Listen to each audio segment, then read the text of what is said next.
ज्ञानतिमिरान्धस्य ज्ञानाञ्जनशलाकया चक्षुरुन्मीलितं येन तस्मै श्रीगुरवे नमः। नमो ॐ विष्णुपादाय कृष्णप्रेष्ठाय भूतले श्रीमते भक्तिवेदान्त स्वामिन्निति नामिने। नमस्ते सारस्वते देवे गौरवाणी प्रचारिणे निर्विशेष शून्यवादी पाश्चात्यदेशतारिणे। जय श्री कृष्ण चैतन्य प्रभु नित्यानंद श्री अद्वैत गदाधर श्रीवासादि गौरभक्तवृंद। हरे कृष्णा कृष्ण कृष्ण हरे हरे, हरे राम राम राम हरे हरे। ओम नमो भगवते वासुदेवाय। नारायणं नमस्कृत्य नरं चैव नरोत्तमं देवीं सरस्वतीं व्यासं ततो जयमुदीरयेत्। In this session we will be discussing from the 8th verse of the 3rd chapter of the 1st canto of Srimad-Bhagavatam. Tritiyam rishisargam vai devarshitvam upetya saha tantram satvatam achashta naishkarmyam karmanam yataha. The translation of this verse is: in the millennium of the rishis, the personality of God had accepted the third empowered incarnation in the form of Devarshi Narada, who is a great sage among the demigods. He collected expositions of the Vedas which deal with devotional service and which inspire non-fruitive action. So, as I have already mentioned, here is a list of 22 different incarnations of the Supreme Lord being listed by Sutta Goswami in response to the question asked by the sages of Naimisharanya. Please describe the activities the Lord performs in his various incarnations. So, for each incarnation, the specific activity that the incarnation performs is being mentioned here. So this is the third in the line of 22 incarnations. The third incarnation is an empowered incarnation. That means the Lord has given his powers for specific purpose to a living entity, to a jiva. So in the form of Devarshi Narada, Devarshi, Deva means demigod and Rishi means sage. So great sage among the demigods, that is Devarshi Narada. His name is Narada. So he is the empowered incarnation of the Supreme Lord. And what did he do? He collected expositions of the Vedas which deal with devotional service, Satvata Tantra, and which inspire non-fruitive action, that is Naishkarmyam. So Srila Prabhupada explains what this Naishkarmya is. Now, regarding the great sage Narada, he is an empowered incarnation of the personality of Godhead who propagates devotional service all over the universe.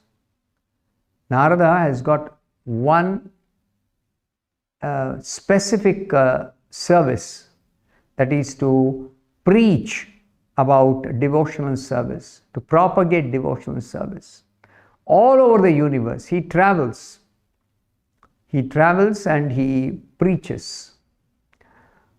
And all great devotees of the Lord all over the universe and in different planets and species of life are his disciples. Just like the famous devotees like Prahlad Maharaj is Narada's disciple. Dhruva Maharaj is Narada's disciple. And then, very importantly, Vyasadeva, the compiler of Srimad-Bhagavatam, is also one of Narada's disciples. So he has got Narada has got many disciples. and he is the author of Narada Pancharatra. This is a scripture which explains the devotional service, how it is performed, based on the Vedas. It's based on the original Vedas. Now this Narada Pancharatra trains the karmis or the fruitive workers to achieve liberation from the bondage of fruitive work. Normally, anybody performs fruitive activity. What is fruitive activity? Any activity that is performed with a view to get some material benefit. That is called fruitive activity. Now, in fruitive activities, there are two kinds of fruitive activities, pious and impious. Pious fruitive activities are those that are in accordance with the laws of dharma. And impious fruitive activities are those which are against the laws of dharma. So there are people who just don't care to find out what are the laws of dharma, and they somehow do something simply with the aim that they will get some result and they will enjoy the result themselves. And there are people who are conscious and careful to avoid sinful activities, those which are against the principles of the scriptures. So both these kinds of people, they are called fruitive workers. And they, whether they perform pious activity or impious activity, both of them are binding the performer of the work to this material world. If they do pious activity, then they have to accept a body to enjoy the results of that pious activity, the enjoyment. And if they do sinful activity, then they have to take a body to suffer the reactions of the sinful activities. So in either case, there is no freedom from repetition of birth and death. Whereas those who are devotees, who are engaged in pure devotional service, whatever devotional service they do, there is no reaction. There is no reaction, therefore they don't have to take birth again in this material world if they are engaged in pure devotional service. So Narada Muni teaches how such people who are engaged in fruitive work, they can actually follow this Narada Pancharatra and gradually become free from the bondage of fruitive work. So how does it happen? So Srila Prabhupada explains this.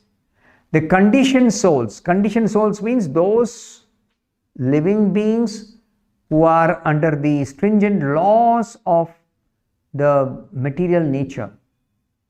They are called conditioned. Conditioned means they are habituated in one particular way, in some way, under the influence of the three gunas in this material world. So these conditioned souls are mostly attracted by fruitive work. Fruitive work means that work which they perform for their own material benefit. Because they want to enjoy life by the sweat of their own brows. They want to enjoy life. So with that intention, they perform fruitive work. The whole universe is full of fruitive workers in all species of life. That's a common thing for among souls in this world. The fruitive works include all kinds of economic development plans. So many plan making happens. How they will improve their economic condition. That's a primary focus for many people who are engaged in fruitive activities. But the law of nature provides that every action has its resultant reaction. Every action, there will be some resultant reaction, and the performer of the work is bound up by such reactions, good or bad. Whether the reaction is good or bad, they have to undergo the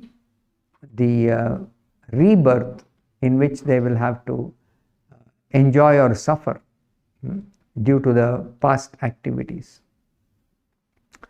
Reaction of good work is comparative material prosperity. They'll get a better material situation where they will have some prosperity. And the reaction of bad work is comparative material distress. People have to suffer due to their past bad work or sinful activities. But material conditions, either in so-called happiness or so-called distress, are all ultimately meant for distress only. There is no real happiness in any material condition. It is always distressful. So there is either so-called happiness or so-called distress, but in all cases it is ultimately meant for distress only. Now the materialistic persons, they have no information, being very, very foolish. They don't have information how to obtain eternal happiness. Eternal happiness is what we are all seeking, but we don't know how to get it in this material world. We do not know. So Sri Narada informs these foolish fruity workers how to realize the reality of happiness.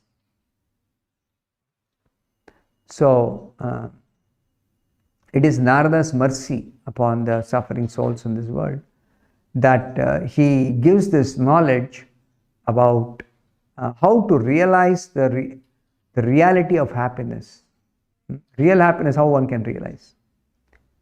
So what does he do, Narada? He gives direction to the diseased man of the world, how one's present engagement can lead one to the path of spiritual emancipation, spiritual liberation or spiritual emancipation. The physician, Prabhupada gives an example here, the physician directs the patient to take treated milk in the form of curd for his sufferings from indigestion due to taking another milk preparation. So generally it happens for those whose digestion is poor, if they take some milk product, then they develop indigestion, and to treat that, the expert physician, he says, if you have got problem of digesting some milk item, then simply take curd. So this recommendation is described by Prabhupada as the cause of the disease and the remedy of the disease may be the same, but it must be treated by an expert physician like Narada. Unless somebody is expert and they know how to treat this will not work actually for everyone just like that. The Bhagavad Gita also gives the same solution of serving the Lord by the fruits of one's labor. Bhagavad Gita, the same thing is stated, but